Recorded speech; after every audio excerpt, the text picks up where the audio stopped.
Você viu o vídeo anterior que eu tava falando sobre labirintite? Essa é uma continuação dele. Se você não viu, clica aqui em cima pra você ver, em que eu explico o que é labirintite real, a doença labirintite mesmo.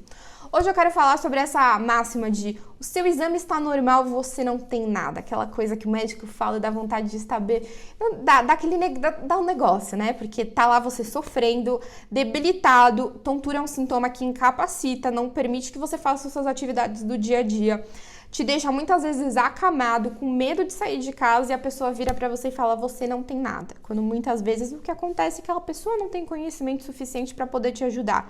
E aí eu acho que é a honestidade, a gente chegar e falar, tem áreas da medicina que eu não conheço, então eu viro pro médico, pro meu paciente e falo, olha, isso aqui, essa tontura tá tudo mostrando que o problema é no coração. Vamos investigar junto de um cardiologista. E aí o cardiologista vai me ajudar, porque eu não tenho como saber tudo, nenhum humano tem como saber tudo. Mas eu tenho que ter a humildade de falar, olha, eu preciso de ajuda. Eu não tenho como saber disso, isso aqui não é labirinto. Isso que você tá me contando tem cara de ser cérebro, tem cara de ser cardiológico, tem cara de ser hipotiroidismo, e aí eu vou precisar de ajuda de um outro profissional que é especialista naquilo. Enfim, nem me apresentei, meu nome é Daniela, sou médica otorrinolaringologista, formada pela USP e eu cuido especialmente de pessoas com tontura e zumbido.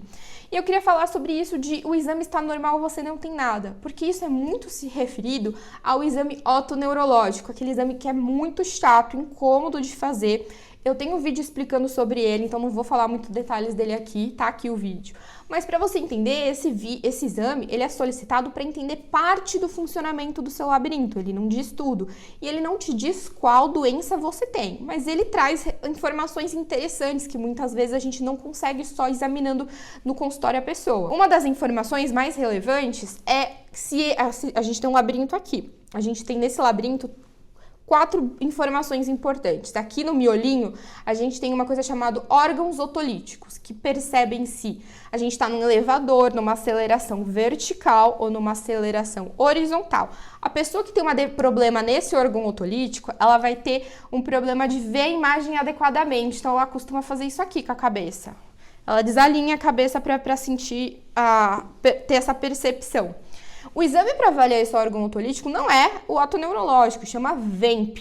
VEMP cervical e VEMP ocular. Agora, o que o otoneurológico avalia? Esse canalzinho aqui, que é o canal lateral. Ele vê se isso aqui está funcionando numa frequência baixa. Por quê? Existem várias frequências de movimento. Por exemplo, isso aqui é uma frequência baixa e isso é uma frequência alta. A frequência alta a gente não avalia com o otoneuro, a gente pode avaliar com o VRIT.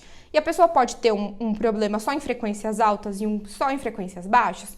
Pode, porque são células do ouvido diferentes que fazem cada trabalho. Então, por isso que às vezes a gente pede 50 mil exames para conseguir identificar quando o caso é muito complexo, mas não é a maioria. A maioria a gente pede talvez o otoneuro, tá? E o otoneuro vai ver o funcionamento desse canalzinho aqui. Então, vai falar o quê?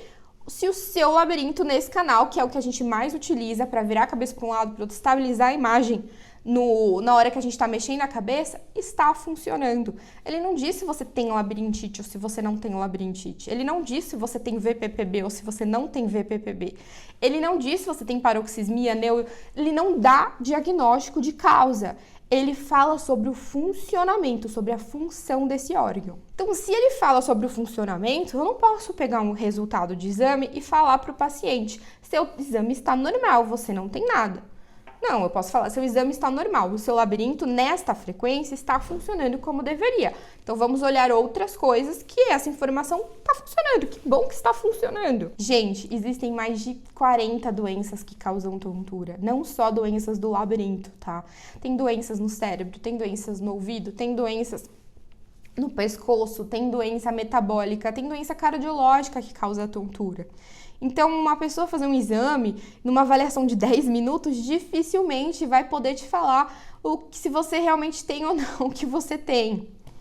Eu fico revoltada, então eu fico meio revoltada aqui, porque nos vídeos eu desabafo, às vezes, as histórias tristes que eu ouço de paciente. E essa conclusão de que é emocional, também eu acho ela um absurdo.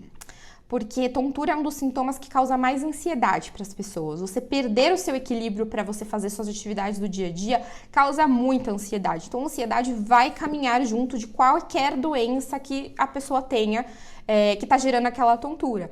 Se essa ansiedade, ela está causando a tontura, ela é a causa, um transtorno de ansiedade generalizada, um transtorno do pânico, se ele é a causa da tontura, é outra história, pode ser causa. Mas estar junto da tontura, ela sempre vai estar. Então, o lado emocional sempre importa em qualquer doença. A gente olha para ele no tratamento, mas a gente não olha só para ele. Porque se eu não tratar a causa, não adianta, o emocional vai continuar abalado. E eu tô falando tudo isso porque não tem um exame que vai dizer qual é a causa. Não tem um que vai vir ali bonitinho, você tem isso. Não tem. Bem que a gente queria muito que tivesse, que facilitasse muito, mas não tem. E é por isso que essa área é tão pouco estudada por profissionais de saúde, porque ela é difícil, ela não é uma área fácil. A gente precisa conhecer sobre todo o corpo, a gente precisa saber, mesmo que eu seja otorrino e trate as doenças do labirinto, eu preciso entender um pouquinho de cardiologia, endocrinologia, neurologia, ortopedia, eu preciso entender um pouquinho de cada coisa para ajudar a dar um direcionamento para esse paciente se o que ele tem não é da minha área que eu trato, para indicar ele para o profissional adequado. Olha, não, você vai no cardiologista, você vai cuidar disso no endócrino. Então, é preciso estudar bastante todos os dias, porque cada dia a gente descobre mais coisas. É uma área que também tá crescendo e acelerando em conhecimento científico.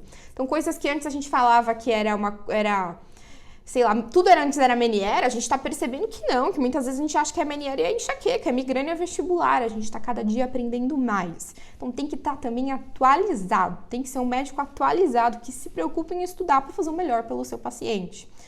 E se o médico falar, não, um exame é suficiente? Não, um exame não é suficiente. O que importa, o mais importante para fazer diagnóstico de doença é sentar a bunda e ouvir o paciente, conversar com o paciente, entender tudo o que ele sente. O exame ajuda, traz informação, mas a principal informação tá no que a pessoa conta. Então você precisa ser ouvido. Tudo que você sente levar para o seu médico. Essa é a parte mais importante. E a segunda mais importante é a pessoa te examinar. E aí, por isso que eu acho que teleconsulta, esse negócio de medicina online, não é muito legal.